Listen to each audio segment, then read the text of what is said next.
수고했습니다. 계속 들어도 너무 좋아요. 파리 나무 십자가 소년 합창단보다 아름다운 SG 소년 소녀 합창단. 그죠? 자, 이제 오늘 말씀 마지막 시간인데 우리 여러분 지금까지 어떻게 잘 지내왔어요? 이제 우리 수련회의 공식적인 시간이라기보다는 이제 함께 이렇게 배우고 하는 시간이 지금이 마지막이에요. 이 시간이 마지막, 이후 시간은 여러분들에겐 자유의 시간이 주어져요. 그러니까 마지막까지 다 왔으니까 잘할 수 있겠죠? 네. 우리 그런 의미에서 다 같이 한번 구호 한번 외쳐볼까요? 다 같이 구호 시작. 뭐하니 여기는? 여기 뭐 하고 있는 거야? 다들 지금 다 외치고 있는데 다시 한번 하겠어요? 자기 구호를 한번 외쳐보는 거야. 구호. 자, 오늘 마지막이기 때문에 목사님이 마지막 포도알을 여러분이 다 남기려고 해요. 그러니까 이제 끝나고 나서 뭐가 있는지 알아요? 오늘? 그 전에 말씀 나눔이 있고, 그 다음에 야식이 있고, 그 다음에 시상식이 있어. 이렇게 길게 하잖아. 다시. 자, 끝나면 시상식이 있어. 누구야? 어느 조야? 어느 조였지 방금? 이 분위기를 깨줘가?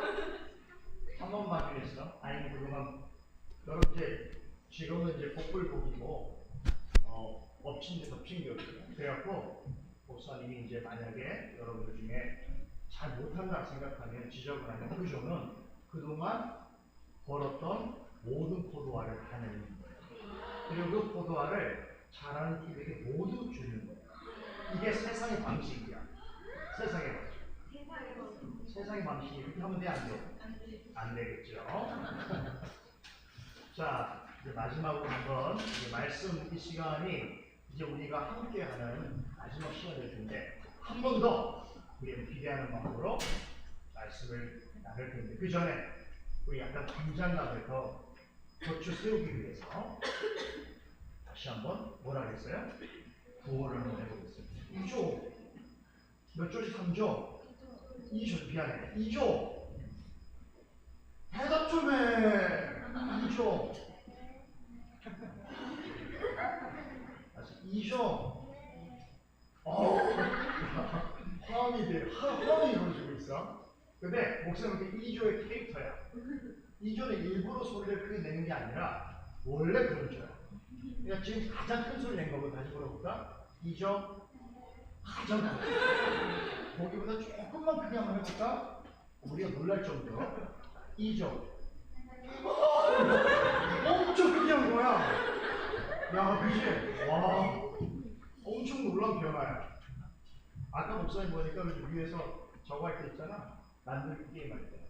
여러분 만들기 했잖아. 암주 만들 때. 그 질문했잖아. 퀘스천. 그 다른 점은 쫙쫙 만들었는데 이 점은 어떻게 하잖아? 그래서 목사님이 그렇게 하시겠어. 그렇게 하다가는 아무것도 못 건든단 말이야. 그죠? 이조 캐릭터예요. 여러분 서로 이해하세요? 자, 구호 한번 하겠습니다. 자, 구호 시작하면 여러분들 구호를 한번 과감하게 하는 거예요. 구호 시작! 와! 했니? 한 번이? 소연아 이게 한 번이? 했어? 너 구호 뭐니 여기? 신만 뭐? 그래서 너 이해할 때 이렇게 한 거니?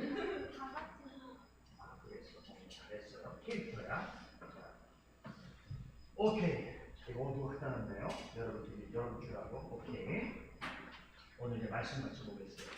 자, 오늘 저녁 말씀은 누가복음 펴서. 이제 오늘은 이 시간에는 신약 말씀입니다. 누가복음.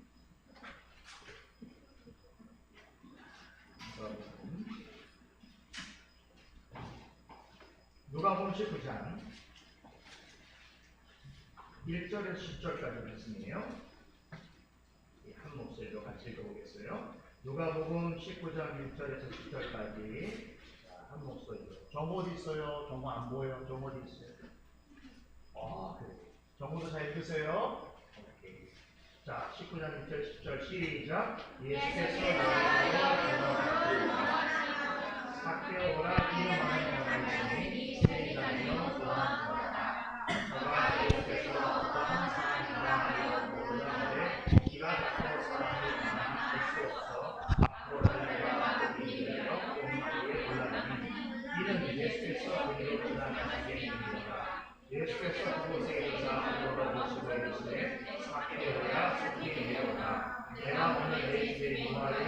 말씀하시니 급히 내려와 그리고 경적학원을 그 사람이 보고 쓰는 것을 가르되 저 사람이 이미 뒤에 유하로 들어갔더라 하니라. 삭개오가 소서 숙제에 대답하되 주여 보시옵소서 내 소리에 절반을 향한 문제에 주겠사오며 만일 그것을 주색할 일이 있으면 사업이나 받겠습니다. 예수께서 예수의 오늘도 우리 이 집에 이르렀으니 하나님이 가서 이루라. 인자의 없는 것은 잃어버린 자를 찾아 구원하여. 자, 우리가 지금 이제 우상에 대해서 배우고 있는데 목사님 첫 시간부터 우상에 관한 이야기 있죠? 그런데 여러분 우상을 뭐라고 얘기했죠? 한번 이거 정리 한번 해보세요. 우리가 지금 배우고 있는 실제적으로 성경적인 우상이 뭔지 한번 이야기해보세요. 뭘까요? 우상은? 단지 눈에 보이는 것을 섬기는 게 아니라고 했죠? 뭐라고 그랬어요? 그렇죠. 하나님보다 더 중요하게 생각하고 더 좋아하는 것이고 하나님보다 마음속에 다른 것을 더 두는 것, 그것을 우상이라고 얘기했어요. 그러므로 우상은 어느 곳에나 있을 수 있다 없다? 있다. 모든 것은 우상이 될 수 있다 없다? 있다. 성경 말씀을 보면 우리 십계명 1계명 목사님 얘기했죠? 십계명에서 뭐라고 그랬어요? 나 외에는 다른 신들을 있게 하지 말라고 하시면서 우상들이 어디 있다고 그랬어요? 너를 위하여 우상을 새기지 않은데 새기면 안 되는데 어디에 있다고요? 위로 하늘에 있는 것이나 아래로 땅에 있는 것이나 땅 아래 물속에 있는 모든 것들이 다 우상이 될 수 있다고 하나님께서 말씀하십니다. 그러니까 사람이 머릿속으로 생각하고 맞습니다. 그리고 사람이 만들어낼 수 있는 모든 것들은 다 우상이 될 수 있다. 그래서 우리가 첫 번째 말씀에서 아브라함을 이야기 들으면서 아브라함에게는 무엇이 우상이 될 수 있다는 걸 배웠어요? 자식, 자녀도 우상이 될 수 있어요. 그죠?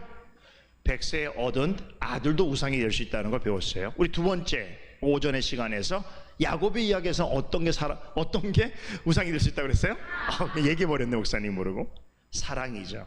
자, 이 사랑, 야곱이 라헬을 사랑하는 거는 정말 인간적으로 볼 때는 어떤 사랑 같아요? 정말로 열정적이고 간절하고 애절하고 그렇죠? 네? 낭만적이고 지고주순한 그런 사랑처럼 보인단 말이에요. 그런데 오늘 말씀을 통해서 야곱이 라헬을 사랑한 것, 그것이 우상을 자기 마음속에 둔 것과 다르지 않구나라고 하는 것을 우리가 배우게 됐죠. 이 세상에 있는 어떤 것들도요, 사람은 무엇이든지 우상으로 만들 수 있고 그리고 그것들을 짝퉁 하나님으로 섬길 수 있다는 것이 성경의 가르침인데, 그러면 여러분들이 생각하기에 오늘 우리가 세 가지 배웠잖아요. 두 가지. 먼저 자녀 얘기했고 그리고 사랑 얘기했는데, 여러분들이 생각할 수 있는 또 다른 우상이 있다면 어떤 게 있을까요? 그 외의 우상 한번 우상이 될 수 있는 게 어떤 게 있을까요? 아이돌 누가 얘기했어? 아이돌 자체가, 아이돌이라고 하는 말 자체가 사실 우상이야 실제로. 그죠? 그러니까 우리가 아이돌을 너무 좋아한다는 건 사실 어떤 면에서는 우상을 좋아하는 거는 마찬가지예요. 아이돌 우상 될 수 있죠. 너의 아이돌은 누구야? 누굴 좋아해? 너의 우상이 누구야? BTS야? 누구야? 정국이야? 누구야? 누구? 아이유가 너의 아이돌이야? 아이유 좀 나이 많지 않니? 가수 있어요. 아이유. 목사님 몰라요? 자, 오케이. 그 다음에 또 뭐가 있어요? 아이돌. 또 뭐가 있어요? 감정. 감정도 우상이 될 수 있죠. 그죠? 맞아요. 그 다음에 또 누구 뭐? 감정, 행동. 너무 범위가 넓다. 좀 구체적인 걸 얘기해 보세요. 그 다음에 축구. 축구. 우리 집사님 메뉴 팬인데 너무 심각하더라고. 내가 들어보니까 막 메뉴가 있으면 뭐 영국 가도 메뉴에 있는 구장을 방문했을 정도예요. 저런 건 약간 좀 심해요. 자, 근데 축구든 스포츠든 우상이 될 수 있어요. 그 다음에 저거 뭐? 돈! 정오를 향해서 박수! 와! 오늘 목사님 마지막 시간을 할 얘기가 돈 얘기야. 정호 어떻게 알았어? 그 많은 우상들 중에 목사님이 할 얘기가 오늘 돈인데 오늘 정호가 그걸 정호야 목사님이 가르쳐줬지? 그지? 아니잖아. 안 가르쳤어. 야 근데 정호가 깜짝 놀랐어. 야 정호 잘했어요. 정호 너무 잘해요. 칭찬한다는 의미에서 정호 와서 물 한 잔 마셔. 오케이. 그래도 하나 줘야 되겠다. 선물. 일로 와, 정호 나오세요.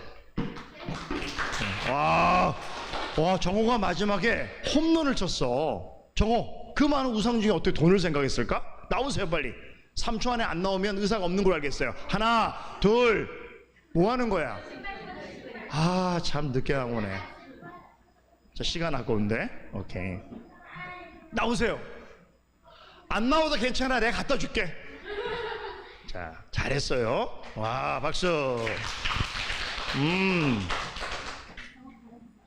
야 대단한데 정호. 자 보세요. 여러분들 역사적으로 보면 그 우상 신들이 가장 많았던 나라가 어딜까요? 과거 역사를 따지면 그리스 시대였어요. 왜? 그리스에 뭐가 있어요? 그렇죠. 아테네는 그리스의 한 도시니까. 그리스에 뭐가 있어요? 신화가 있죠. 그 신화에는 셀 수 없이 많은 신들이 나오는데요. 실제로 이 그리스 사람들은 거의 모든 것을 신으로 묘사를 했어요. 예를 들면 하늘의 신, 땅의 신, 바다의 신, 미의 신, 사랑의 신, 지식의 신, 노동의 신, 전쟁의 신, 병화의 신, 행복의 신, 돈의 신, 국가의 이 말을 할 수가 없어. 이거 말하자면 모든 명사가 다 사실은 신이야. 엄청나게 신이 많았단 말이에요. 여러분 기억나요? 사도 바울이 아테네를 방문했을 때 뭐의 뒷목을 잡으셨어요? 뭐를 보고? 와 아테네를 2차 여행 때 방문했는데 아테네니까 모든 게 뭐야? 다 우상이야. 거기는 길거리에 보이는 게 다 우상이야. 그리스 시내에 나오는 것도 다 우상이고 살아있는 황제들도 신이고 심지어는 보니까 목까지 있었어요. 사람들이 알지 못하는 이름 없는 신도 있는 거야. 그래서 너무 놀라서 충격을 받았단 말이에요. 그러면 여러분 생각해 보세요. 오늘날은 어떨까요? 여러분 오늘날 우리가 살고 있는 21세기에 우상이 얼마나 많은가 궁금하다면 뭘 보면 되냐면 현대인들이 무엇을 강렬하게 쫓고 있는가를 보게 되면 돼요. 여러분들이 방금 전에 이야기했던 것들이 다 21세기에 우상이 될 수 있는 것인데 한 가지 분명한 것은 뭐냐면 여러분 문제 되겠어요? 과거와 현재를 비교해 볼 때 과거보다 현재에 더 많은 것들이 있겠어요? 없겠어요? 훨씬 더 많죠. 과거에 없었던 것이 지금 있겠죠. 시간이 지나면 지날수록 미래로 가면 갈수록 과거보다 더 많은 것들이 생기겠죠. 그 얘기는 다르게 말하면 과거보다 현재보다 미래는 우상으로 지배당할 확률이 더 높다는 이야기가 되는 거죠. 여러분 과거 시대에요 유럽은 사실은 기독교 중심의 나라였어요. 이건 여행 가본 사람은 알 수 있어요. 혹시 유럽 여행 갔다 온 사람? 가보니까 어떤 생각이 나요? 유럽에 가보니까 메뉴 얘기는 하지 마. 유럽에 가보니까 기독교 국가였다는 걸 좀 느낄 수 있어요? 손 왜 들었어? 아니 유럽에 가보니까 그 유럽이 옛날에 기독교 국가들이 막 이런 생각 해봤어요? 안 해봤어요? 그걸 어떻게 알 수 있었어요? 그렇지. 유럽에 가면 사람들이 가장 많이 모이는 광장에 중심에 교회가 있고 교회를 중심으로 이 도시가 발달하게 된 거예요. 그래서 어느 유럽의 도시를 가더라도 가장 중요한 곳에 교회가 반드시 있었어요. 그리고 많은 사람들은 교회를 다녔어요. 그런데 여러분 이걸 보면 과거의 유럽은 기독교 문화가 이렇게 중심이었구나라는 걸 알 수 있어요. 근데 지금은 어때요? 지금은 어때요? 가보니까 타임머신을 타고 과거는 갈 수 없으니까 지금은 유럽에 가니까 유럽이 기독교 국가처럼 보여요? 안 보여요? 전혀 보이지 않아요. 그걸 어떻게 알 수 있는지 아세요? 옛날에 모든 도시의 중심이 되었던 교회들이 지금은 뭐가 된지 알아요? 교회와 성당이 관광지가 돼버렸어. 거기 가면 다 기념품 팔아. 그리고 어떤 술집으로 변하기도 하고 무슨 클럽으로 변하기도 하고 뭐 문화 공간으로 변하기도 하고 그랬단 말이에요. 목사님이 네덜란드 유명한 청교도들이 처음으로 그 미국으로 떠나기 전에 그 출발했던 교회를 갔어요. 방문했는데 충격을 받았어. 왜냐하면 들어가서 한 벽면에 그 당시에 청교도인들이 박해를 받았고 네덜란드 왔다가 다시 영국으로 갔다 영국에서 메이플라워를 타고 미국으로 가는 그 역사적인 교회였단 말이야. 근데 벽에 그걸 설명이 써 있어. 그걸 감동을 받았어. 그런데 조금 지나가니까 바로 큰 교회당이 나와 있는데 교회당에 이 예배 공간이 없는 거야. 보니까 뭐 거기서 뭘 하냐면 이렇게 사람들이 가서 무슨 이렇게 설치를 막 하고 있는 거야. 이게 뭐냐고 물어보니까 뭐냐면 오늘 저녁에 디스코 파티가 여기 있대. 옛날에 청교도들이 핏이 나와서 거기서 신앙생활하면서 미국으로 다시 신대로 가게 됐던 그 중요한 교회가 지금은 사람들의 영, 춤추고 노래하는 클럽으로 변해 있었단 말이야. 너무 충격받았거든. 그리고 나서 주변을 돌아보니까 교회는 많은데 교회는 다 관광지가 되어버렸고 사람들은, 유럽 사람들은 스스로 그리스도인을 믿는 사람들이 거의 없어요. 그냥 옛날의 전통이고 문화일 뿐이에요. 다시 말해서 유럽인들에게 있어서 과거에 하나님 중심적인 그런 사상들이 이제 다 빠져나가 버리고 그 하나님의 존재가 새로운 다른 것들로 다 대체돼 버렸다는 것이에요. 축구도 그 중에 하나예요. 옛날에 영국 사람들, 스코틀랜드 사람들은 다 교회를 다녔던 사람들이에요. 지금은 일요일에 어딜 가요? 교회보다 축구장을 더 많이 가요. 그렇죠. 여러분, 그런데요, 이렇게 하나님의 존재가 사라진 것에 다른 것들이 대체하고 있는데 단연 눈에 띄는 오늘날의 우상이 있어요. 그게 뭐냐면 정오가 이야기한 바로 뭐예요? 돈이라는 거예요. 물어보겠어요. 돈이 나쁜 걸까요? 돈이 나쁜 걸까요? 돈 나쁜 사람 좀 들어보세요. 목사님한테 주세요. 나쁘니까. 돈은 나쁜 건 아니에요. 왜냐? 돈은 하나님의 선물이잖아요. 이걸 어떻게 할 수 있냐면 성경 인물 중에 하나님께 축복을 받은 사람 중에 돈을 많이 받은 사람이 있어요. 돈을 다른 말로 물질이라고 할 수 있는데 우리 오전에 배웠던 누구? 어저께 배웠던 누구? 아브라함. 오늘 오전에 배웠던 누구? 다 부자였어요. 그들은 물질을 하나님의 축복으로 받은 사람이었어요. 성경에서 가장 큰 부자가 누군지 알아요? 놀랍게도 욥이란 사람이었어요.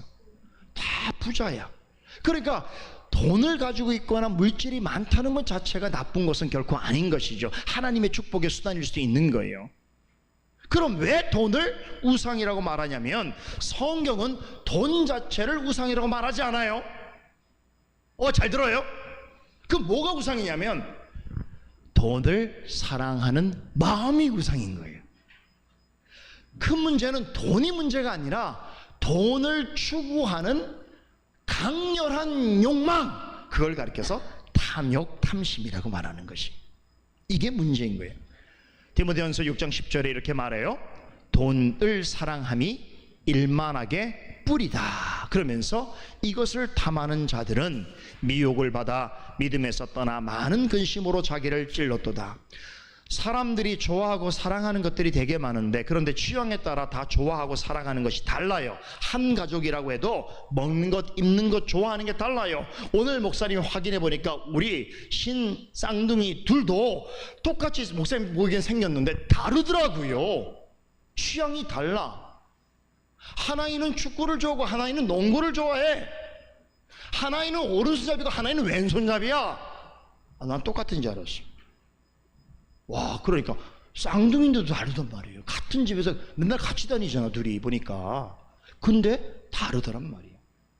우리 집에서도 그렇잖아요. 가족들이 있으면 다 먹는 게 똑같아요? 좋아하는 게 똑같아요? 아니란 말이 다 달라요. 그런데 사람들은 각자 자기의 취향대로 다른데 거의 모든 종류의 사람들이 다 좋아하고 사랑하는 것이 있어요. 뭘까요? 바로 돈이에요. 돈은 모든 사람들이 사랑해요. 바로 확인해 볼까요? 여러분들 중에 돈 싫어하는 사람 들어보세요. 돈 싫어하는 사람 들어보세요. 봐요, 아무도 없잖아요. 다른 거는 취향에 따라 우리가 다 다르고, 그렇죠, 그러시는데 돈 싫어하는 사람은 아무도 없어요. 한 번 더 질문해 보겠어요.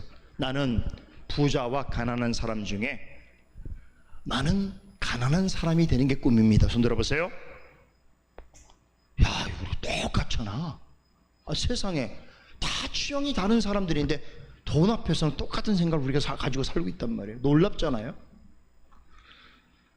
자, 여러분, 경제라는 말 들어봤어요?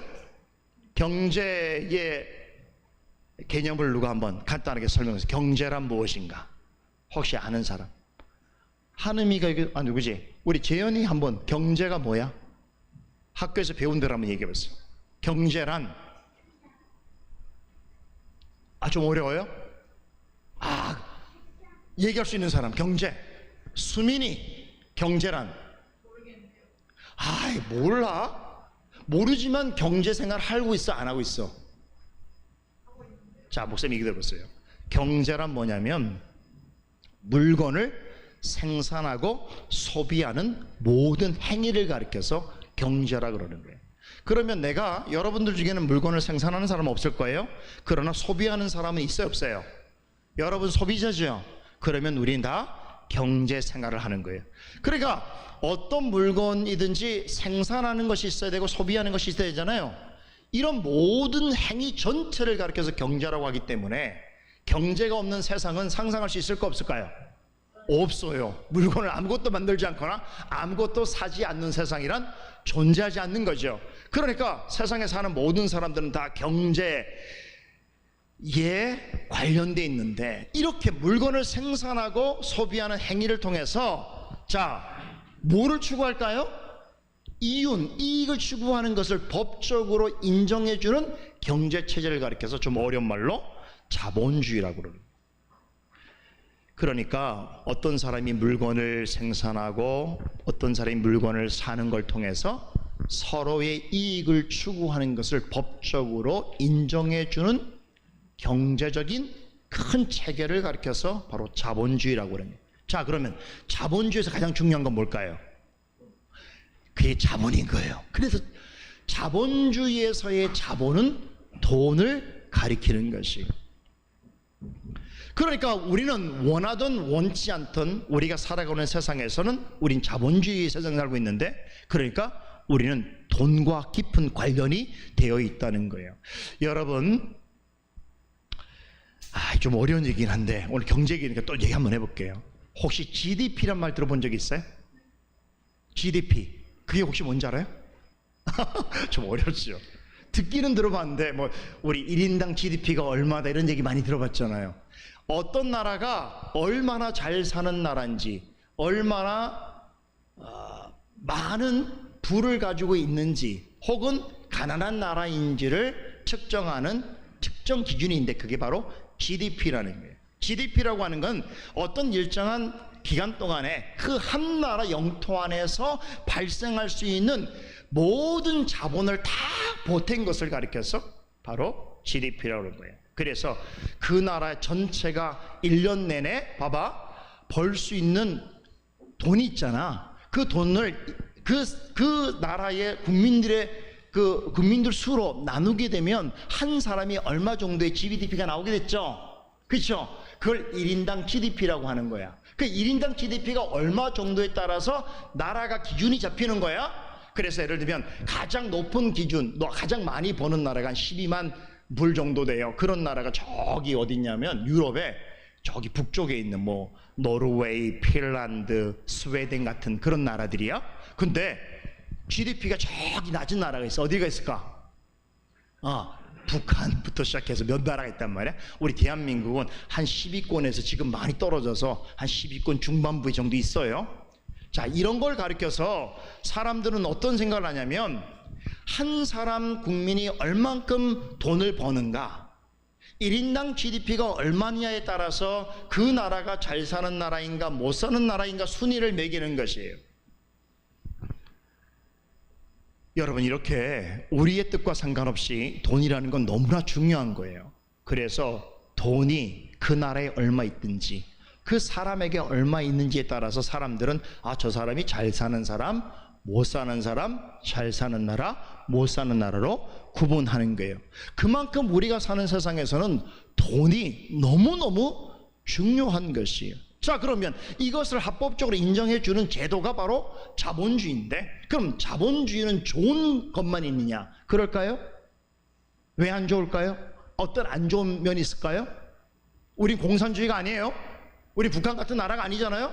그러니까 어떤 물건을 생산하고 어떤 것들을 소비하는 데서 국가에서 야, 그것을 통해서 이익을 얻는데 국가가 가져가는 게 아니라 개인이 가져갈 수 있도록 법적으로 인정해 주는 체제를 살고 있어요. 그렇죠. 그래서 어떤 사람이 아이디어가 좋으면 돈을 많이 벌 수도 있는 거야. 그렇죠. 이걸 법적으로 인정해. 이거 누가 가져가면 안 되는 거거든. 자, 그런데 이런 자본주의가 좋은 것도 있지만 나쁜 점도 있어요. 예를 들어 볼까요? 어떤 게 있을까요? 문제는 한번 얘기해 보세요. 어떤 문제가 생길까요? 그렇지, 정답이야. 가장 큰 문제가 바로 빈부격차죠. 왜냐하면 돈 버는 사람은 많이 벌 수 있기도 하고 돈 못 버는 사람 아주 못 벌어서 어떻게 돼? 잘 사는 사람, 못 사는 사람의 격차가 크죠. 이 격차 크게 되면 어떻게 돼요? 사회적 갈등이 생기겠죠. 이런 걸 가르쳐서 좀 어려운 말로 양극화라 그러는 거야. 서로가 서로에 대해서 돈 많은 사람, 돈 없는 사람 사이에 너무나 큰 격차가 생기니까 어떻게 되냐면 사회 안에서 갈등이 생겨버리는 거예요. 또 어떤 문제가 있을까요? 돈을 쫓는 것을 최고의 목표로 삼게 되는 거니까 이런 생각을 하는 사람이 있어요. 돈만 있으면 돼. 세상은 돈만 가지면 최고야라는 생각까지. 그런 걸 해서 물질 만능주의라고 하는 거예요. 그 다음에 한 가지 더 얘기하면 자본주의의 가장 큰 문제 중 한 가지 뭐냐면 가진 사람보다 없는 사람, 가난한 사람들이 많을 경우에 이 사람들이 소외감을 갖게 되는 거예요. 자, 그런데 이런 것들은 자본주의가 낳은 결과를 말해주는 것이고, 자본주의 진짜 문제는 뭐냐? 돈이 아니에요. 돈 자체가 문제가 아니라 뭐가 문제라고? 돈을 사랑하는 마음을 합법화시켰다는 게 문제인 거예요. 그러니까 돈을 사랑하는 마음을 탐욕으로 나타낼 수 있도록 법적으로 사회적으로 완전히 허용을 해줬다는 거, 이게 더 큰 문제라는 거예요. 아까 목사님 탐심을 뭐라고 그랬어요? 어떤 것을 향하는 강렬한 욕망이라고 그랬죠. 그런데 그 욕망이 대상이 돈이 있을 때, 돈이라고 했을 때 돈은 놀랍게도 가지면 가질수록 더 갖고 싶어 하는 게 돈인 거예요. 여러분, 왜 사람들이 주식하는지 알아요? 왜 여러분은 주식 같은 거 안 하죠? 왜 어떤 사람이 투자하는지 알아요? 투기하는지 알아요? 보세요. 돈이라는 건 희한하게 돈을 벌게 되면 돈을 더 벌고 싶어하는 마음을 갖는 게 매우 자연스러워요. 여러분 나중에 어른이 되면 경험하게 될 거예요. 아마 여러분들도 듣게 될 이야기들이에요. 그래서 진짜 부자들은 더 부자가 되고 싶어요. 그런데 현실은 그런 거 아닌가? 아니에요. 왜냐하면 현실 속에서는 부자보다 가난한 사람들이 훨씬 많아요. 한번 물어볼게요, 여러분들. 나는 너무 부자라고 생각해요. 우리 집은 경제적으로 엄청 부자라고 생각해요. 손 들어보세요. 우리 집은 정말 부자예요. 한 명도 없잖아요. 우리가 지금 여기가 적어도 우리가 한 그룹 정도인데 부자가 하나도 없어. 어떻게? 그럼 무슨 얘기야? 우리가 자본주의 살면서 부자보다는 부자가 아닌 사람들이 훨씬 많게 되거든. 근데 여러분, 그럼 자본주의 사회에서 왜 이렇게 돈을 강조하는 걸까요? 이유는 뭘까요? 돈은 곧 힘이기 때문에 그래요. 그래서 힘이라는 건 뭐냐면 돈이 있으면 원하는 것을 살 수도 있고, 먹고 싶은 걸 먹을 수도 있고, 입고 싶은 것을 얻을 수도 있어요. 그래서 사람들은 돈이 많은 사람을 리스펙트 하는 거예요. 야, 돈 많은 사람 멋있어, 최고야. 이런 세상을 우리가 살고 있는 거예요. 왜냐하면 돈은 힘이 있기 때문에 그래요.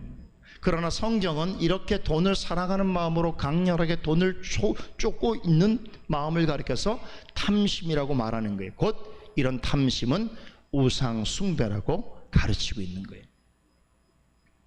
자, 오늘 우리가 읽은 누가복음 이 말씀에, 오늘 누가복음 본문에 나오는 이야기는요, 돈을 정말로 좋아하고 돈을 쫓았던 한 사람을 우리에게 소개해 주고 있어요. 그 사람이 누굽니까? 예, 삭개오예요. 예수님께서 어느 날 삭개오의 고장 여리고 성을 방문하시게 됐어요. 근데 그 성에 삭개오라는 사람이 살고 있었는데, 자, 우리가 먼저 이 사람이 어떻게 소개하는지 한번 볼까요? 자, 19장 2절 한번 같이 읽어볼까요? 자, 누가가 이거 기록한 거예요. 누가가 아주 정확하게 삭개오를 기록하고 있는데 2절 한번 읽어보겠습니다. 시작.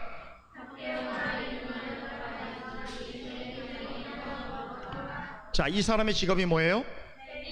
그 세리. 그러면 세리장이라고 하는 건 세리 중에서 가장 높은 사람을 얘기하는 거예요. 그러면 세리는 무슨 일하는 사람이에요? 그렇죠, 세금을 거두는 사람이에요. 그런데 일반 세리가 아니라 가장 높은 직급을 가지고 있는 사람이었어요. 그런데 이 사람을 어떻게 소개해요? 단순히 세리장이 아니라 부자였다고 말을 하는데, 목사님이 조금씩 설명해 주겠지만 얼마나 큰 부자였는지 여러분 들으면 놀라게 될걸요? 엄청나게 부자였어요. 그런데 이 사람에게는 조금 아쉬운 점이 있어. 세리장이고 부자이긴 했는데 뭐가 아쉬워? 그렇지, 뭐? 키가 단신이야. 근데 성경이 키가 작다고 하는 말은 사실 키 작은 사람, 여러분 키 작은 게 무슨 창피한 거예요? 목사님도 그렇게 키가 크지 않아요. 오늘 알게 됐어요. 목사님 그때에 나는 내가 평균 이상인 줄 알았는데 오늘 집사님 평균 이상은 아니래요. 좀 실망했어요. 뭐 어쩔 수 없어요. 이렇게 난 걸. 그런데 생각해 보세요. 여러분 키가 좀 작다고 그게 뭐 그렇게 창피한 일입니까? 아니잖아요, 그죠? 그런데 성경에 키가 작다는 말은 어떤 얘기냐면 작아도 너무 작은 거야. 그 사람들로부터 벌품없을 아니라 조롱을 당할 정도로, 그러니까 애기 어른인데 저 정도밖에 안 돼 라고 할 정도의 키가 작은 사람이었기 때문에 이렇게 묘사하는 거예요. 그래서 뭐 학자들은 뭐 120cm였다, 150cm였다, 160cm였다, 막 그 160cm 미안한 얘기인데 남자 160cm 정도 있거든. 근데 다 큰 어른이 막 150cm 그러면 어떡해, 요만하잖아. 그건 이제 좀 사람들로부터 조롱당할 만하잖아. 그런 정도의 단신 중에 단신이었다는 뜻이에요. 그런데 돈도 많고 높은 직업을 가졌는데 외모적으로 볼 때는 어때요? 일단 키가 작으니까 어때요? 우리 자녀들 남자가 키가 아주 작으면 어때요? 얼굴이 엄청 잘생겼어요. 키가 근데 너무 단신이야. 어때요? 설민이 표정이 왜 그래? 뭐 기분 나쁘니? 상상하고 있는 거니? 지혜 어때? 그런 남자. 알았어. 너의 미소가 모든 걸 얘기해 주는구나. 나는 그런 사람 생각해 본 적이 없어요. 뭐 그렇잖아요. 일단은 남자는 그래도 키가 너무 작으면 어떻게 돼? 얼굴이 잘생겼다 그래도. 너희들 진짜 그렇구나. 이렇게 외모 지혜상적이냐? 너 아니야? 근데 왜 대답을 제대로 못해? 그래, 좋다, 좋아. 네가 생각하는 이상현의 얼굴을 가지고 있어. 근데 키가 여기밖에 안 돼. 어때? 아주 힘들대. 이봐, 너희들도 외모 지상주의에 빠져 있는 거야. 너도 외모가 우상이야. 오케이. 그러니까 일반적으로 생각해 보면은 성인이 이 정도 되는 거는 좀 아쉽고 사회적으로도 문제가 될 수 있기 때문에 누가가 이렇게 기록을 한 것이죠. 사람들의 놀림감이 될 수 있었던 거예요. 자, 그런데 문제를 내겠어요. 사람들이 삭개오가 키가 작다고 싫어한 건 아니었어요. 싫어한 건 다른 이유가 있었어요. 그게 뭘까요? 바로 그 얘기예요. 바로 그가 가지고 있는 직업 때문이었어요. 그 직업이 뭐라고 그랬죠? 세리장인데 오늘날로 말하면 세리장은 세무서 서장 정도 되는 상당히 사회적으로 높은 직급 정도예요. 그런데 지금은 이런 직업을 선망하는 사람들이 되게 많지만 당시에는 유대 민족 동족들로부터는 아주 비난을 받던 그런 직업이었어요. 왜냐? 당시는 이스라엘이 어떤 나라의 식민지였죠?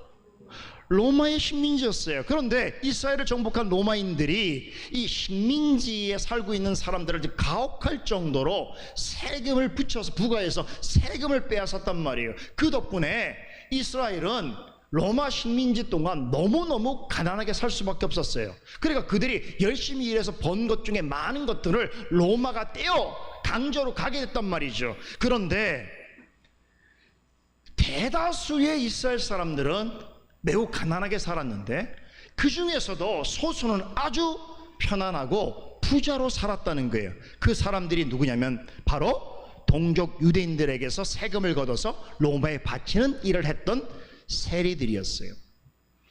여러분, 로마 통치자들이 어떻게 세금을 수탈해 갔냐면 이런 방식이에요. 예를 들면은 이스라엘에 자신들이 가져가고 싶은 어떤 것들이 있으면 거기에다가 엄청 세금을 크게 붙여요.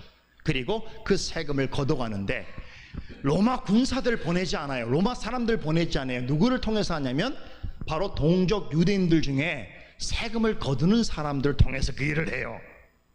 그러니까 이 삭개오가 하는 일은 뭐냐면은 로마에서 예를 들면 5개의 세금을 부과시키잖아. 그러면 그 5개를 가져다가 로마에다 갖다 줘야 되는데 그대로 하긴 안 되잖아. 그러니까 10개를 요구하는 거야, 사람들에게. 그 중에 5개는 어떻게? 로마에 바치고 나머지 5개는 어떻게? In my pocket. 자기의 주머니에 넣는 방식이지. 그러니까 로마에 바치는 것만큼 자기가 갈취해버리는 거야. 그러니까 유대인들로서는 그 사람을 좋아할 수 있겠어요, 없겠어요? 그럴 수 없었던 것이죠. 자, 우리말 속담에 이런 말이 있어요. 때리는 시어머니보다 말리는 시누이가 밉다, 이런 얘기였어요. 무슨 얘기인지 알아요?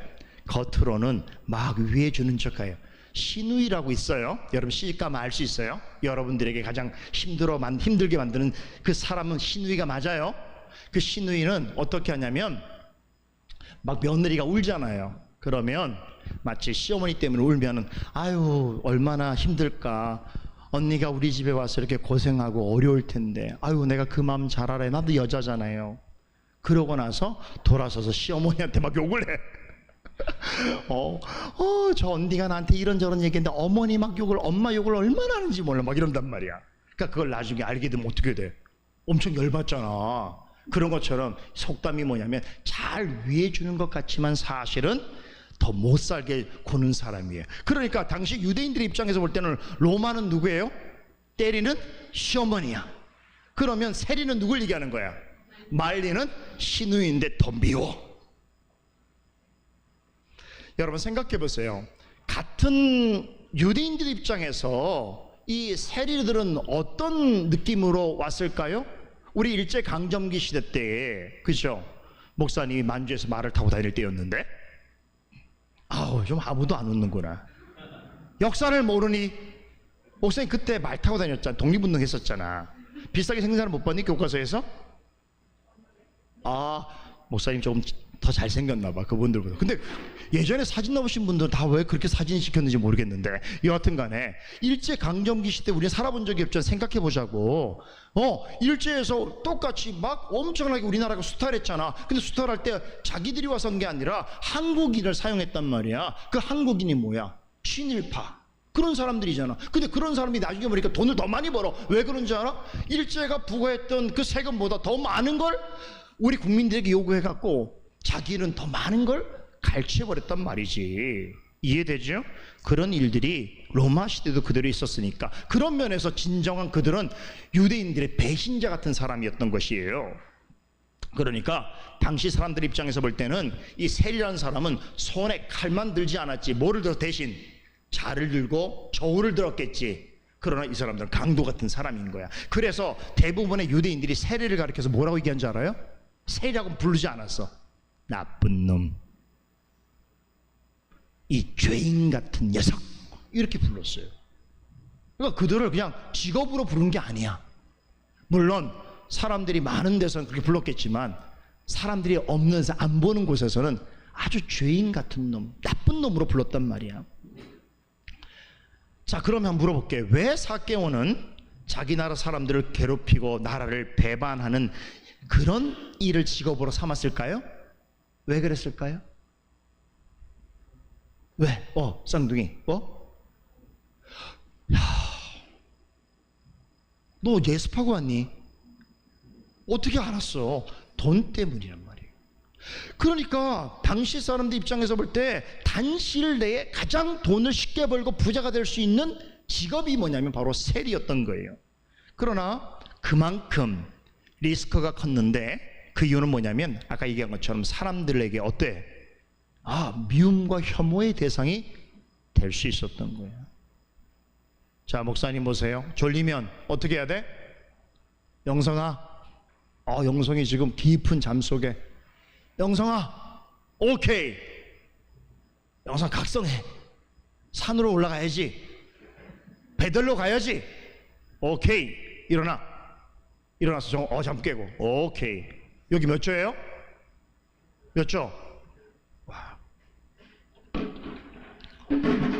무력하는 모습이 너무 가상스러워. 그래서 자, 선물.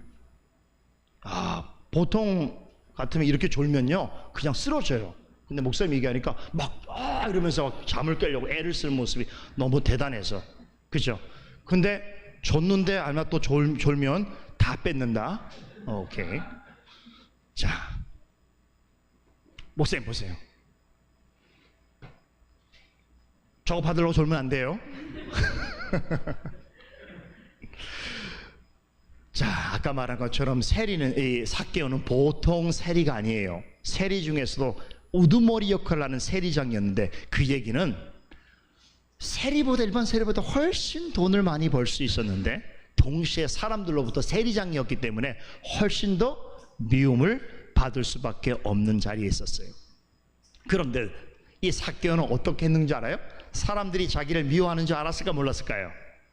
알고 있었어요. 왜냐면 길거리만 나가면 사람들이 쉬쉬거리고 지나가면 야, 저 나쁜 놈이야, 저 나 배신자야, 저놈 아주 못쓸 놈이야, 이런 얘기를 알고 있단 말이야. 그런데 웬만한 사람 같으면 그런 거 너무 신경 쓰잖아. 근데 삭개오는 그 신경 쓰이지 않아. 왜 그런지 알아요?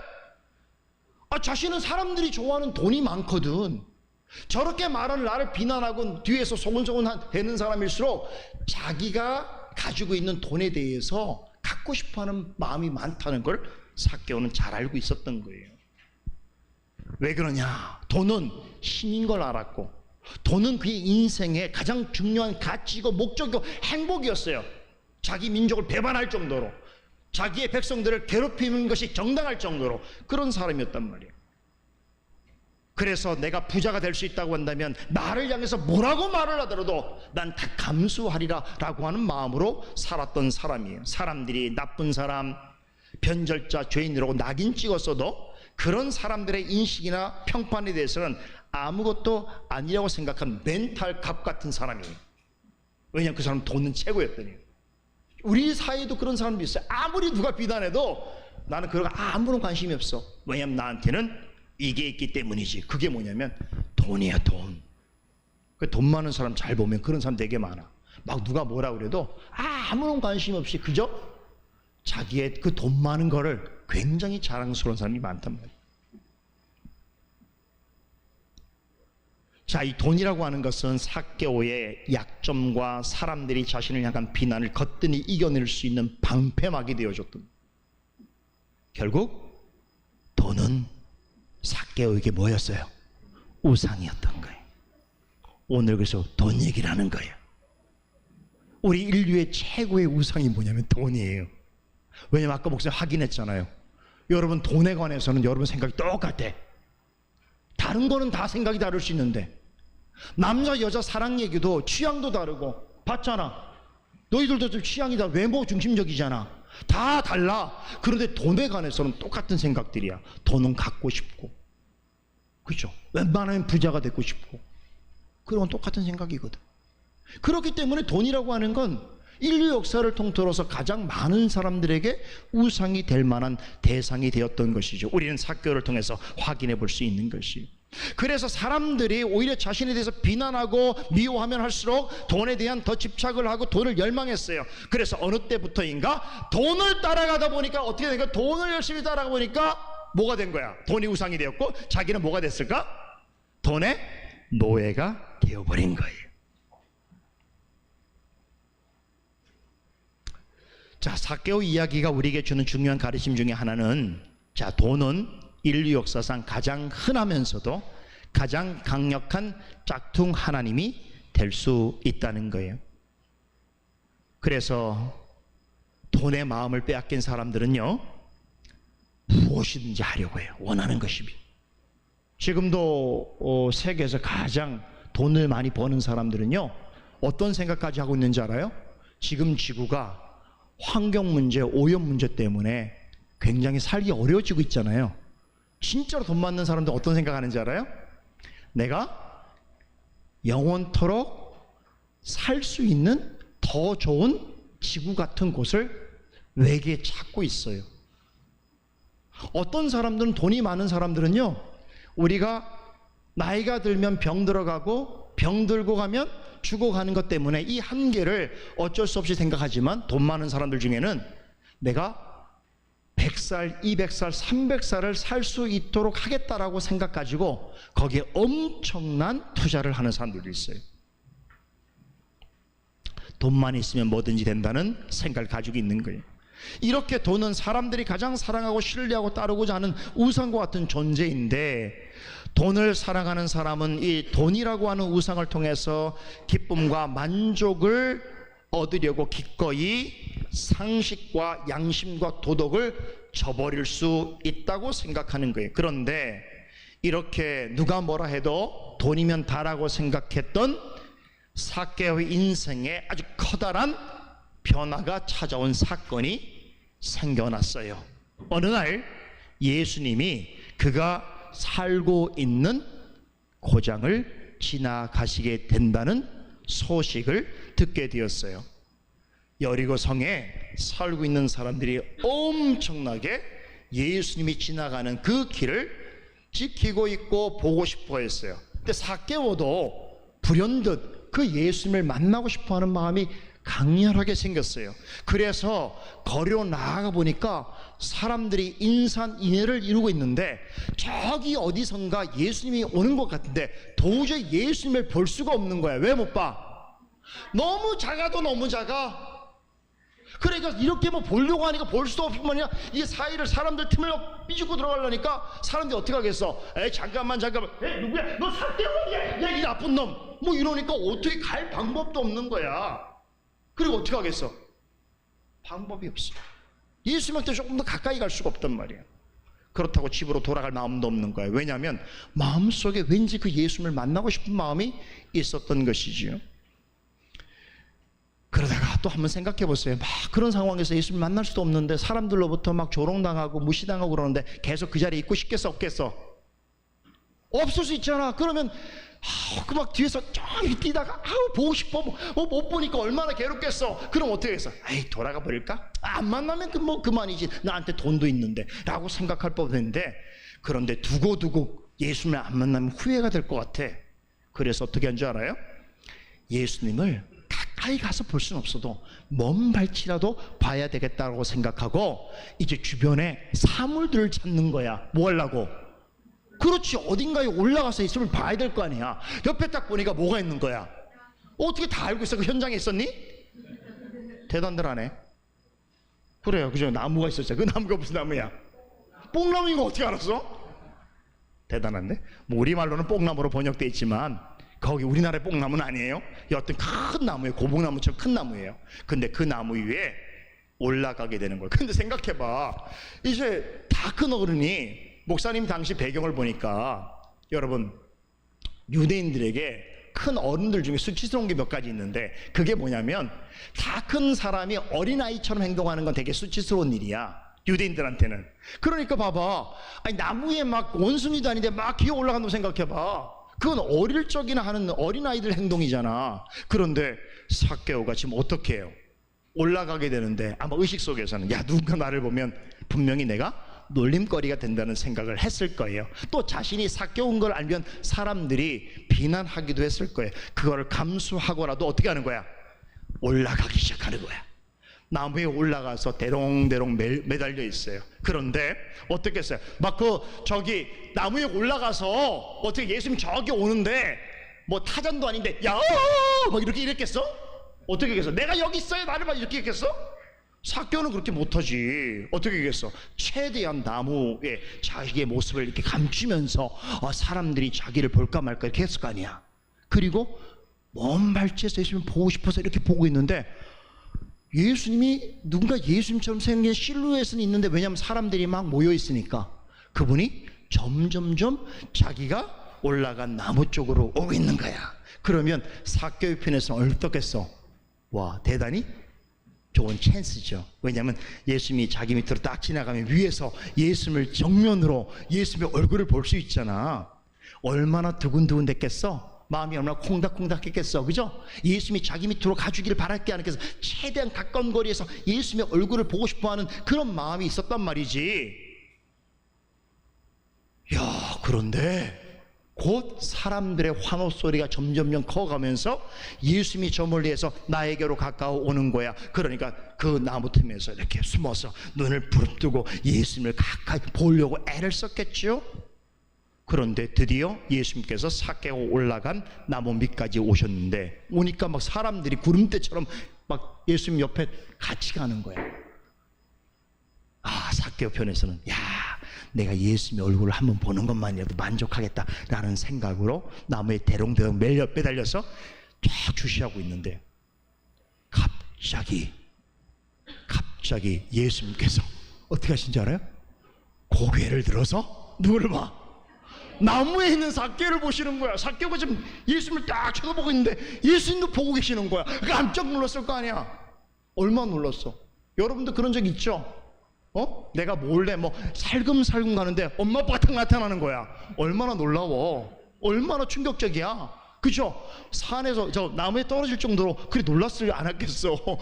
그렇지 않았겠어요? 예수님 얼굴만 보려는데 예수님이 고개를 딱 돌리면서 누굴 보고 있는 거야? 삭개오를 정면으로 바라보셨어요. 여러분, 더 충격적인 건 뭔지 아세요? 예수님하고 삭개오하고 눈빛이 딱 맞췄는데 예수님께서 삭개오한테 뭐라고 하는지 아세요? 삭개오야, 내려와라. 왜 충격적이야? 그렇지, 예수님하고 만난 적이 없어. 그리고 자기가 나무에 올라간 지 어떻게 알아? 근데 처음 만난 예수님이 다가오시더니만 삭개오에게 자기의 이름까지 아시고 그리고 내려오라고 손짓을 하시는 거예요.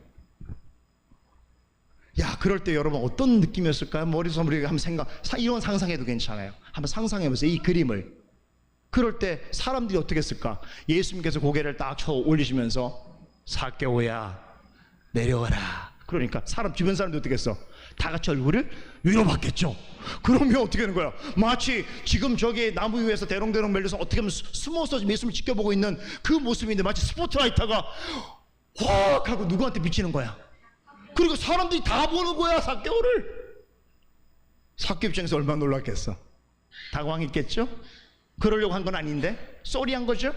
창피한 거죠? 그런데 당황스러울 만한데 더 놀라운 사실은 뭔지 알아요? 예수님께서 처음 만난 삭개오를 향해서 이렇게 말씀하셔요. 삭개오야, 오늘 내가 너의 집에 묵어야 하겠다. 삭개오 이름도 모르고 만난 적도 없고 삭개오가 나무에 올라간 것도 모르실 텐데 삭개오를 내려오라고 하시더니만 그의 집에 하룻밤을 묵어야 하겠다고 말씀하시니까 깜짝 놀랐던 것이, 자신을 알아봐 준 것만 해도 황송한데 자신의 집으로 가서 하루를 같이 지내자고 하시니까 정말 소스라치게 놀랄 수밖에 없는 일이에요.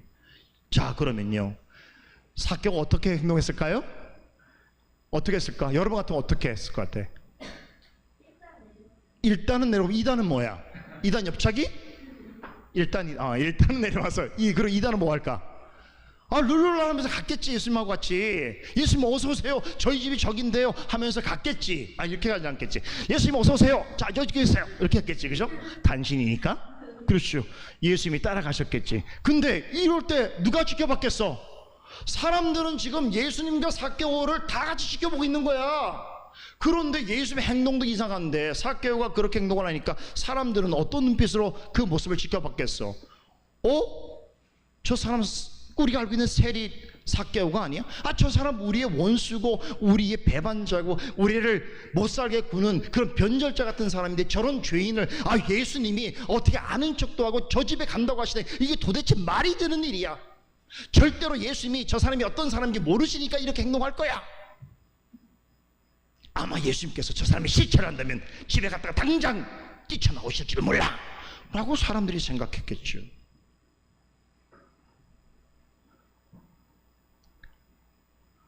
그런데 이 삭개오조차도 예수님께서 자신에게 그런 제안을 할 줄을 몰랐어요. 그래서 자신의 집으로 예수님을 초청해서 식사를 대접하고 예수님과 함께 교제를 나누게 됐어요. 자, 삭개오는요, 이 기회를 절대로 놓치고 싶지 않았어요. 사람들이 자신을 향해서 어떻게 비난하고 어떤 눈빛으로 자신을 막 증오하듯이 보더라도 예수님을 꼭 만나고 싶어 했던 마음이 강렬했어요. 여러분, 이런 삭개오인데, 사람들로부터 그렇게 나쁜 이야기를 듣는 삭개오인데도 예수님을 처음 만났던 바로 그 순간에 예수님의 얼굴만 보면 좋겠다고 해서 나무에 올라가서 지켜보던 그를 예수님께서 알아주시고 그의 집에 머물겠다라고 하는 따뜻한 그 예수님의 음성을 듣는 순간에 삭개오의 마음에 엄청난 변화가 생겨났어요. 한 번도 경험해 보지 못한 그런 마음의 변화가 그의 마음속에 일어났어요. 왜 그러냐면 지금까지 자신의 이름을 이렇게 친절하고 부드럽게 불러준 사람이 있을까 없을까? 아무도 없었기 때문이죠. 자, 질문 하나 할게요. 이 질문에 답하는 친구에게는 제가 이만큼 주겠어요. 자, 잘 들어요. 삭개오의 이름 뜻은 무엇일까요? 정오 습관적 손들기 아니길 바라면서, 정오 뭐야? 뜻이 뭐야? 정오 뭐야? 아까 돈 얘기했다. 돈 얘기하려고 그런 거 아니지? 돈 이봐. 그럴 줄 알았어. 땡!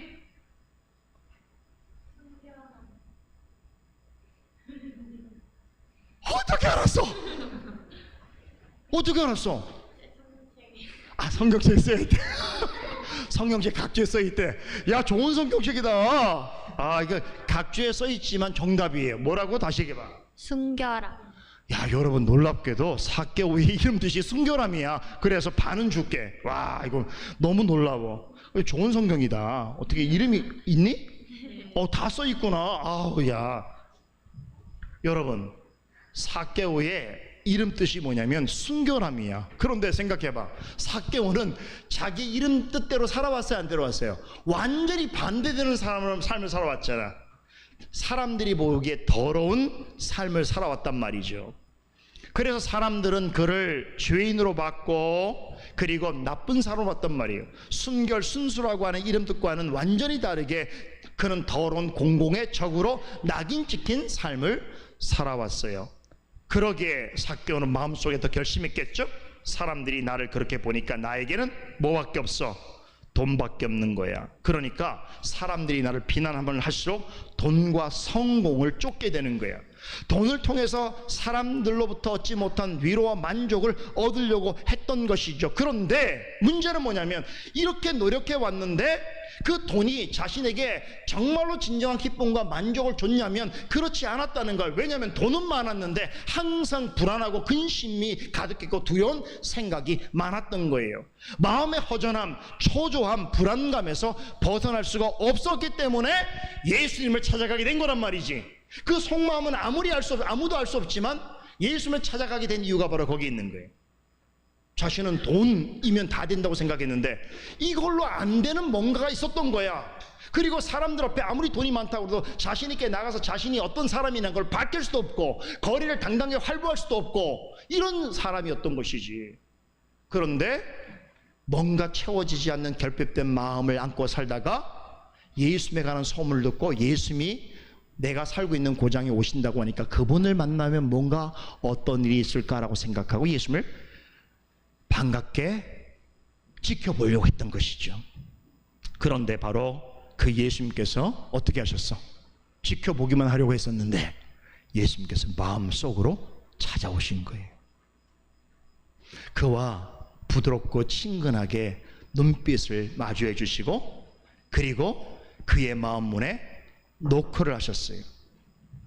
삭개오는 예수님을 먼 발치에서 보기만 해도 좋을 것 같다고 생각했는데 그래서 사람들로부터 조롱과 무시와 놀림을 당할 것을 감수하고라도 다 큰 어른이 원숭이처럼 기어서 나무에 올라갔는데 예수님이 그저 지나가는 걸 자기가 쳐다보기만 해도 좋을 거라고 생각했는데 그 예수님께서 어떻게 했다고요? 눈을 들어서 삭개오야 내려오라고 말씀하시고 내가 너희 집에 하룻밤 묵어야 되겠다라고 말씀하시면서 그와 함께 그의 집으로 가게 됐단 말이지. 정말로 그는 생각하지 않았던 일이 그의 인생에 일어나게 된 거예요. 이런 걸 가르쳐서 꿈인가 생신가 하는 거예요. 삭개오는 얼른 예수님을 집으로 모셨어요. 그리고 가장 좋은 것을 대접해 드렸어요. 그러면서 예수님과 많은 대화를 주고받았겠지요. 삭개오는 지금까지 한 번도 경험해 보지 못한 순간을 예수님과 함께 보내게 된 거예요. 그런데 이때 여러분, 이미 삭개오의 마음에는 엄청난 변화가 생겼어요. 야, 예수님의 제자가 되고 싶다, 예수님을 잘 따르는 사람이 되고 싶다라고 하는 생각이 간절하게 들었어요. 그런데 동시에 그의 발목을 잡고 있는 게 있어요. 자기의 어떤 근본적인 문제를 해결하지 않으면 이 예수님께 더 가까이 가기 어렵다라고 하는 생각이 불현듯 깨달아지게 된 거예요. 바로 그게 뭘까요? 어떤 문제일까요? 돈과 돈을 사랑하는 마음이었어요. 돈을 사랑하는 마음을 내가 버리지 아니하면 이 예수님을 진짜로 따르기 어렵겠다라는 것을 즉각적으로 깨닫게 된 거예요. 이런 깨달음은 뭐 어디 가서 누구에게 얘기를 듣고 배워서 깨닫는 게 아니에요. 예수님과 눈빛이 그냥 교차하는 사이에 저절로 깨닫게 되어지는 거예요. 놀라운 일인 거예요. 한 번도 갖지 못했던 인생의 생각이 한순간에 마음의 변화가 찾아오게 된 거예요. 야, 근데 진짜 이 말이 사실인 건 뭐냐면요, 예수님을 정말로 제대로 만난 사람들은 거의 대부분 이와 같은 고백을 하거든요. 물론 이런 고백이 모든 사람에게 동일한 방식으로 나는 건 아니에요. 사도 바울을 생각해보면 사도 바울도 어땠어요? 아니, 예수 그리스도를 믿는 사람들을 잡아다가, 그렇죠, 예루살렘으로 끌어올 목적으로 아주 혈기가 당당해서, 그렇죠, 그 사람들을 핍박하려고 다메섹까지 가던 길에 부활하신 예수님을 만나게 됐잖아요. 그 순간적으로 완전히 어떤 사람이 변했어요? 이제는 그리스도를 핍박하는 사람이 아니라 그리스도의 복음을 전하는 사람으로 바뀌었단 말이에요. 그런 일이 이 삭개오에게도 비슷하게 일어나게 된 거예요. 그런데 중요한 건 뭐냐면, 자, 예수님을 따르고 싶은데, 예수님과 함께 하고 싶은데, 그러려고 그러면 자기에게 걸림돌이 되는 이 문제, 돈을 사랑하는 이 마음을 어떻게든 정리를 해야 된단 말이에요. 그것이 안 되면 예수님을 진짜로 따르는 것이 어렵다는 것을 그는 깨닫게 되었어요. 여러분, 이런 비슷한 일이 있어요. 아프리카에 여러분 원숭이 잡는 얘기 들어봤어요? 원숭이 잡는 법이 있어요. 아프리카 원주민들이 원숭이 잡을 때 어떻게 하는지 알아요? 나무에 이러한 항아리를 하나 딱 걸어놔요. 거기에다가 이 들어가는 여기 이 몫이 있잖아요, 이걸 좁게 만들어 놔요. 그래서 여기 안에 원숭이가 좋아하는 열매를 넣어놔요. 그러면 원숭이가 오잖아요. 그 원숭이가 손을 이렇게 집어넣을 거 아니에요. 딱 집어넣어요. 그러면 어떻게 하는 거예요? 많이 가지려고 그 열매를 가져가기 위해서 이렇게 주먹을 잡겠죠? 짚겠죠? 그런데 주먹을 딱 잡는 순간 어떻게 돼요? 요 들어가는 입구가 너무 좁아서 들어갈 때는 손이 쉽게 들어갔는데 나올 때 나올 수가 없어. 어떻게 해야 돼? 나오려면, 그렇지, 손에 잡아있는 이 열매를 버려야 되는데 이걸 버리지 못하는 거야. 왜냐? 원숭이는 우리보다 지혜롭지가 않아. 그리고 음식이든 탐식이 너무 커. 그러니까 이거를 주먹을 잡고 이걸 내야 되는데 이걸 펴지 않으니까 어떻게 돼? 거기서 끼끼끼 소리 내다가 어떻게 되는 거야? 잡히는 거란 말이야. 무슨 얘기를 하는 거예요? 우리가 진짜 예수님을 따르려고 한다면 자신에 있어서 자신이 예수님을 따를 수 없도록 만드는 그 잡고 있는 무엇을 버리지 않으면, 제거하지 않으면, 놓지 않으면 진짜 예수님을 만날 수가 없다는 이야기인 것이죠. 오늘 성경에 아까 돈을 사랑하는 것이 모든 악의 뿌리라고 말씀했는데, 이어지는 말씀 속에 돈을 쫓다가 믿음에서 떠나 헤매게 되고 많은 고통을 겪게 될 것이라고 사도 바울께서 이야기하고 있어요. 예수님을 만났던 삭개오는 이 같은 사실을 깨닫게 되어서 돈을 사랑하여서 돈만 쫓던 삭개오의, 여러분, 이런 모습은 과거에는 어떤 뭐 같았어요? 바로 이 항아리 속에 나무 열매를 꽉 쥔 채 빼지 못해서 어쩔 줄 몰라하는 어리석은 원숭이 같은 삶이었다는 거예요. 그런데 삭개오가 깨달은 것은 돈보다도 더 심각한 문제가 있는데, 바로 돈을 하나님처럼 좋아하고 돈만 있으면 된다라고 생각했던 바로 돈을 사랑하는 마음이었던 거예요.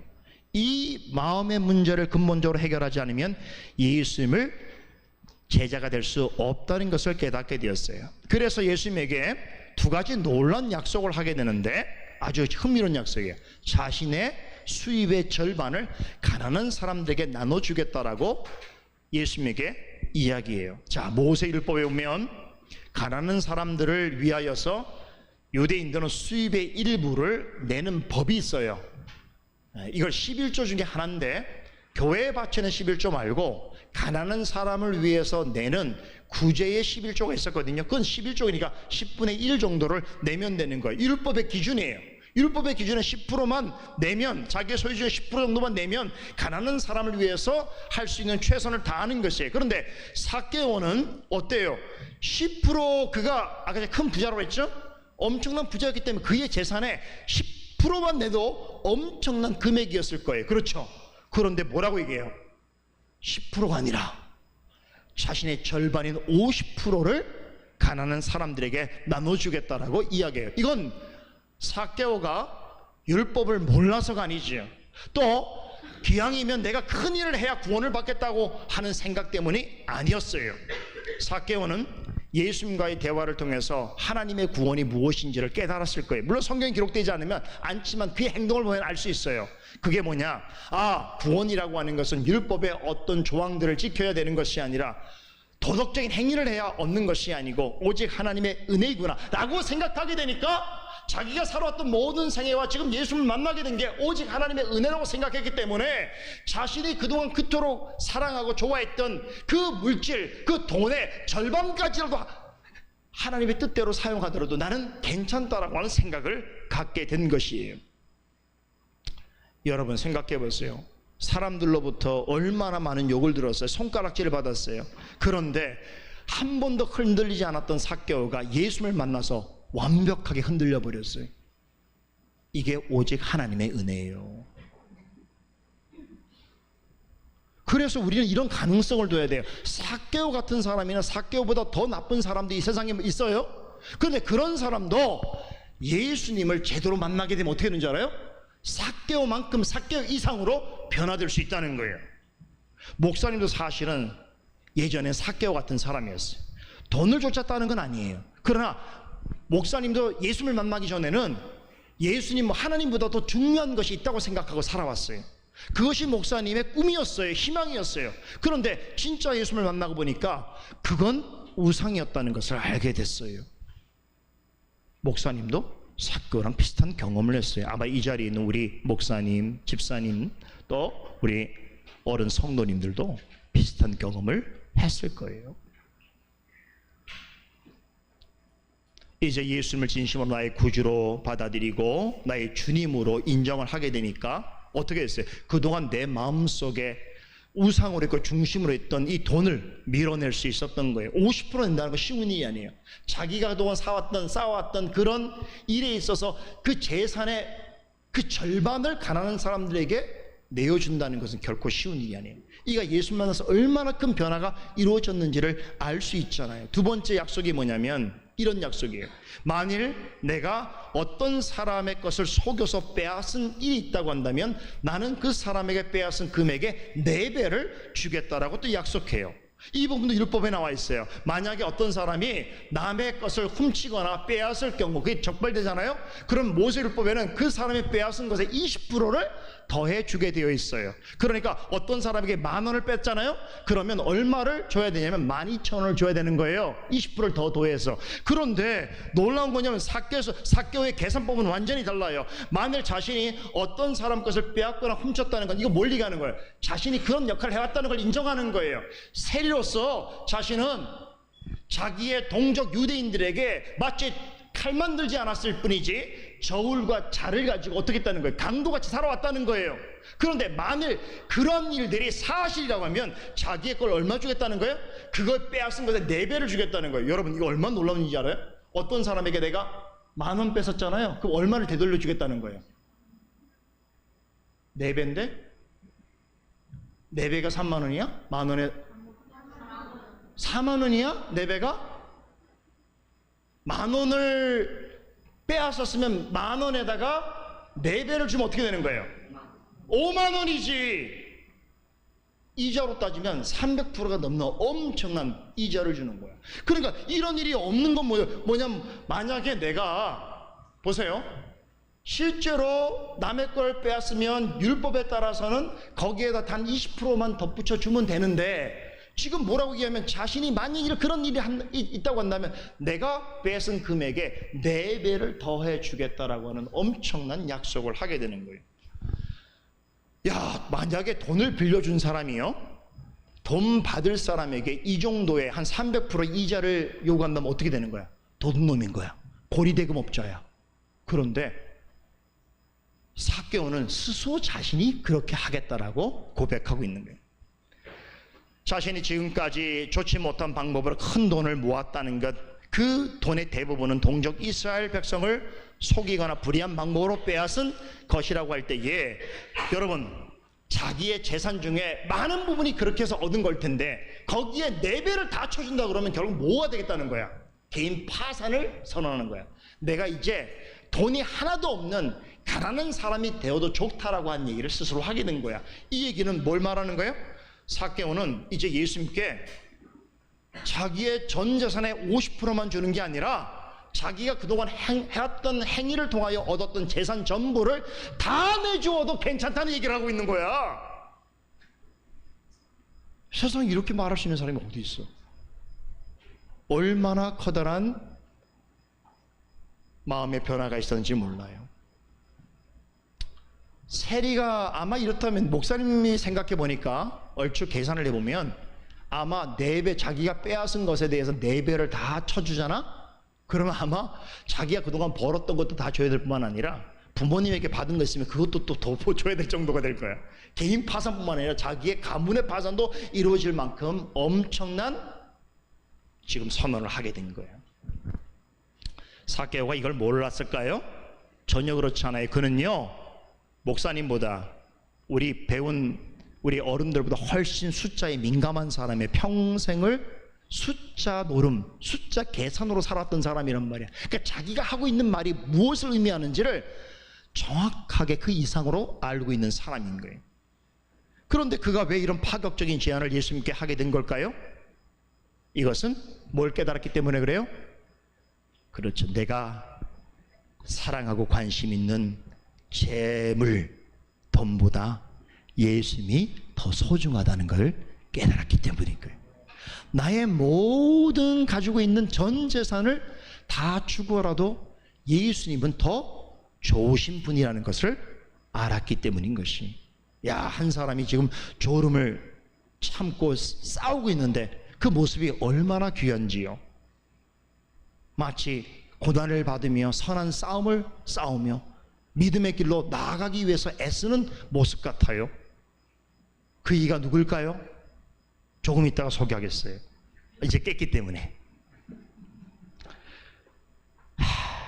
자, 이런 모든 일을 삭개오는 깨달았어요. 누굴 만나고 깨달은 거예요? 학원에서 배웠어요? 학교에서 누가 가르쳤어요? 부모님이 가르쳤어요? 어떻게 알았어요? 예수님을 제대로 만나니까 완전히 변화된 거야.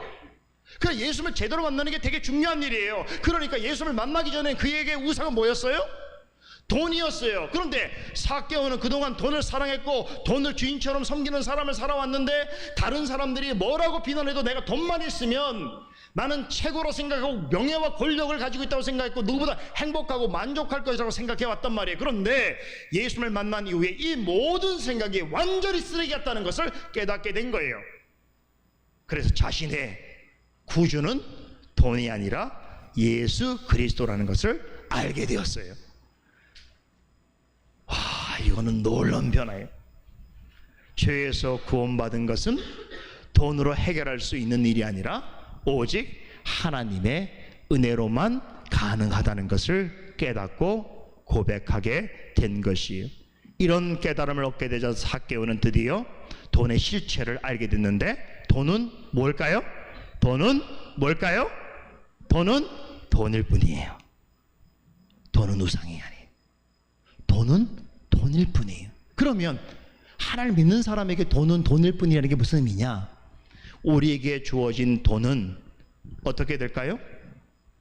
하나님의 은혜에 감사하는 마음으로 하나님이 기뻐하시는 일에 사용하고 선용하고 하나님을 위하여서 착한 일을 행하는데 사용함으로 하나님께 영광을 돌리는 도구일 뿐인 것이에요.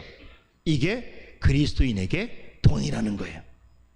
그러니까 예전에는 돈이 자신이 의지하고 사랑했던 우상이었지만 예수를 만나고 생각해 보니까 이 돈은 뭐예요? 하나님을 위하여, 하나님의 영광을 위하여 사용될 수 있는 좋은 수단이 되게 된 것이에요. 우리가 모두 이 세상을 살아가려면 돈이 필요해요. 하지만 돈을 사랑하는 것이 하나님과 하나님을 사랑하는 것보다 앞서서는 안 된다는 거예요. 돈을 너무 사랑하는 것만이 아니라 돈을 지나치게 염려하는 것도 다 탐욕이에요. 그래서 탐욕에 빠진 사람은 어느 순간 돈의 노예가 돼버리게 되는 것이, 돈의 지배를 받는 사람들은 공통점이 있어요. 뭐냐면 다른 무엇보다 돈을 중요하게 생각하고 돈을 우선시해요. 그래서 그런 마음으로 돈을 추구하다 보면 하나님을 멀리하게 돼 있어요. 그러면 자기의 중심에 하나님을 밀어버리고 돈을 중심에 두고 있는 거예요. 그러면 그 중심에 있는 돈은 그에게 뭐가 되는 거예요? 짝퉁 하나님이 되는 거예요. 하나님에게 이런 표현을 쓰기는 어렵지만, 그러나 진짜로 하나님이 아닌, 참된 신이 아닌 돈을 신으로 생각하며 살아가게 되는 것이죠. 이렇게 돈을 사랑하고 신뢰하고 쫓는 마음을 뭐라고 말했다고요? 탐심이고, 탐심은 곧 뭐라? 우상 숭배라고 그랬어요. 자, 그런데 사람의 탐심이 우상으로 여기는 것이 돈만일까요? 아니죠. 돈 외에도 사람들은 우상으로 여길 수 있는 게 많다는 걸 우리 다 배웠죠. 모든 것은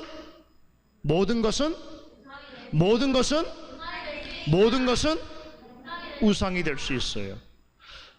그럼 왜 모든 것이 우상이 될 수 있다고 그랬어요? 사람의 마음이 부패했기 때문에. 사람의 부패한 마음으로 생각할 수 있는 모든 것들은 다 우상이 될 수 있어요.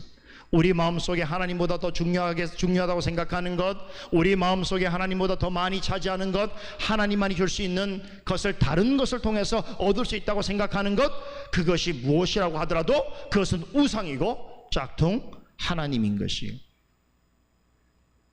여러분 생각해 보세요. 스스로 내가 짝퉁 하나님을 섬기고 있다고 고백하는 사람이 세상에 있어요, 없어요? 아무도 없어요. 그런 사람은 세상에 있을 수가 없어요. 그러나 실제로 부패한 마음으로 살아가는 사람들은 수없이 다양한 것들을 우상으로 섬기면서 살아가게 되는 것이에요. 목사님이 이제 다 끝났어요. 첫 번째 시간에 여러분들에게 무슨 얘기냐면 우상에 관한 이야기를 하면서 부패한 사람의 마음이 모든 것을 우상으로 만들 수 있다고 그랬죠? 그래서 사람의 부패한 마음을 뭐라고 그랬어요? 우상을 대량 생산하는 공장이랬어. 와, 팩토리, 공장 있죠. 자, 그러면 질문 한번 해볼게요. 어떤 공장에서 유해한 물질을 만들어 팔고 있어요. 그러면 이 유해 물질을 완전히 없앨 수 있는 방법은 뭘까요? 유해 물질 몇 가지 제거해 버리면 돼요? 그럼 어떻게 해야 돼요? 그게 아니고, 지금 잘 들어봐. 누군가 답을 얘기했어. 잘 들어봐. 어떤 공장에서 괜히 나쁜 거를 만들어 팔고 있단 말이야, 사람들에게. 그지? 그러면 이 공장에서 만드는 이 나쁜 것을 진짜로 없애는 방법이 뭘까? 이 문제를 해결할 수 있는 방법이 뭘까? 거기서 팔고 있는 물건 몇 가지를 없애면 되는 거야? 어떻게 하면 돼? 공장을 문을 닫게 해야지. 그게 가장 좋은 방법이잖아. 그러니까 우리의 마음도 마찬가지야. 우리는 끊임없는 우상을 만들어낼 수 있는 마음을 가지고 있단 말이야. 그렇기 때문에 어떤 우상을 만들어냈는데 이 우상을 없애버리면 다른 게 우상이 돼버리는 거야. 이해돼요? 이해되죠? 그러니까 진짜로 우상을 그럼 없애려면 어떻게 해야 될까? 그렇지, 우리 마음을 갈아엎어야 되는 거야. 우리의 부패한 마음을 갈아엎어서 어떻게 되는 거야? 예전에는 모든 것을 우상으로 만들 수 있는 부패한 마음이 갈아엎어져서 어떻게 되는 거야? 하나님이 기뻐하시고 좋아하는 것들을 생산할 수 있는 마음으로 바꾸면 되는 거지. 이게 바로 삭개오의 변화인 거야. 그런데 이 삭개오의 변화는 어떻게 일어났어요? 삭개오가 애를 쓰고 노력해서 얻은 것이에요? 더 중요한 것이 있어요. 예수님을 만났기 때문에. 예수님이 그에게 찾아오셨어요. 그리고 예수님께서 그를 쳐다봐 주셨어요. 그리고 예수님께서 그에게 가르쳐 주셨어요. 중요한 거예요. 여러분 모두는 삭개오와 같아요. 저도 포함해서요. 왜냐하면 우리가 애를 쓰고 노력해서 예수님을 만난 게 아니에요. 예수님이 우리에게 찾아와서 우리에게 뭐라 그러냐면 병여가 내려와라. 그리고 내가 너와 함께 해야 되겠다고 말씀하셔서 예수님과의 관계가 시작이 된 거예요. 사실 우리 모두는 예수님을 멀찌감치 보고 있던 사람들이었어요. 내가 서로 생각할 때 예수님이 내 이름을 알까? 내 생활을 알까? 우리는 그런 생각을 하고 있었던 사람들이에요. 그런데 예수님이 찾아오셔서 내 이름을 불러주시고 나와 눈을 마주치시고 나와 함께 교제를 나누시고 나에게 진리를 가르치셨단 말이에요. 여러분들이 바로 그 자리에 있는 거예요. 그러므로 이제 오늘 3번의 시간을 통해서 우리가 우상을 어떻게 이길 수 있느냐를 공부했죠. 중요한 것은 하나님을 믿는 사람도 여전히 우상에 빠질 수 있어요. 우리의 부패한 마음은 조금만 가만히 놔두면 마치 잡초 같아요. 잡초밭. 잡초 알지요? 풀이라는 게 얼마나 무서운 거냐면 뽑아도 계속 잡초는 나요. 목사님이 외국 살 때 가장 힘들었던 일이 뭐냐면 멀리서 보면 되게 아름다운 집이야. 왜냐하면 그 앞에 잔디야. 근데 잔디 안에 뭐가 많냐면 잡초가 많아. 그래갖고 일주일만 잡초 안 깎잖아. 이거 저기 안 하잖아. 이거 깎지 않잖아. 잔디 안 깎잖아. 그러면 그냥 집안 앞에가 잡초들이 막 서갖고 폐가로 변해. 그러니까 나는 일주일에 2-3번은 맨날 이걸 했어야 돼. 뭘 해? 잔디를 깎았어야 된단 말이에요. 그런데 이렇게 하면 근본적인 문제 해결될까? 안 돼요. 어떻게 해야 돼요? 잡초는 뽑아내야 돼.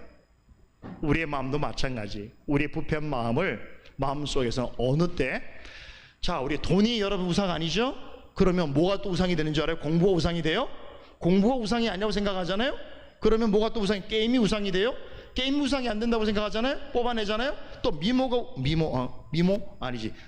우상이 되는 거예요?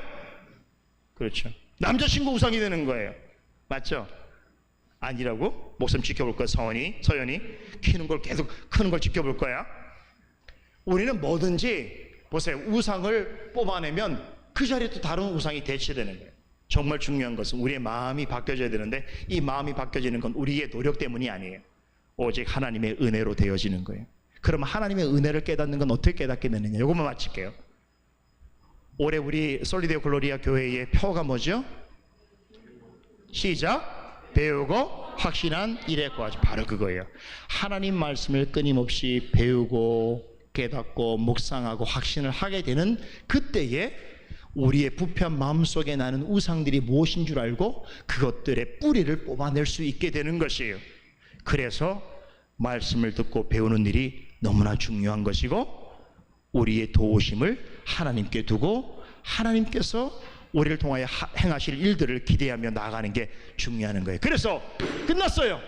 이번에 캠프를 통해서 목사님이 3번의 말씀을 우상에 관한 이야기를 했지만 사실은 진짜 주제는 우상이 아니죠. 뭐예요? 진짜 주제는 뭘까요? 뭘까요? 라틴어로 뭘까요? 라틴어로 뭘까요? 우리나라 말로는? 그거예요. 진짜 하고 싶은 말이 바로 그거였어요. 오직 하나님께 영광. 여러분 마음속에 우상들을 뽑아내고 오직 하나님께 영광된 마음만 심기를 바랄게요. 기도하겠습니다. 하나님 은혜를 감사합니다. 이번 캠프 3일 동안 이틀 동안 3번의 말씀을 통해서 우리 자녀들과 함께 하나님의 말씀에서 이야기하는 우상에 대해서 깊이 알아봤습니다. 믿는 자들도 얼마나 우상에 취약하고 또 우상을 제거하기 어려운지에 대해서도 알게 되었습니다. 그러나 하나님께서 이 말씀들을 통하여 우리가 어떻게 우상을 극복하고 오직 하나님께 영광을 돌리는 생활을 할 수 있는지를 말씀을 통해서 가르쳐 주셨습니다. 비록 어리고 연약한 자녀들이지만 하나님 말씀 앞에서 자신이 연약하고 부패한 죄인이라는 사실을 인정할 뿐만 아니라 또 그동안 우상에 관하여 관심과 사랑을 가지고 있었던 것들을 인정하고 그것을 통하여서는 결코 참된 만족과 기쁨을 누릴 수 없다는 것을 또 고백하며 그러기에 오직 하나님만이 우리의 구원자이시고 참된 구주라는 사실을 인정하여 오직 하나님께 영광 돌리는 삶을 살기로 다짐하고 나아갑니다.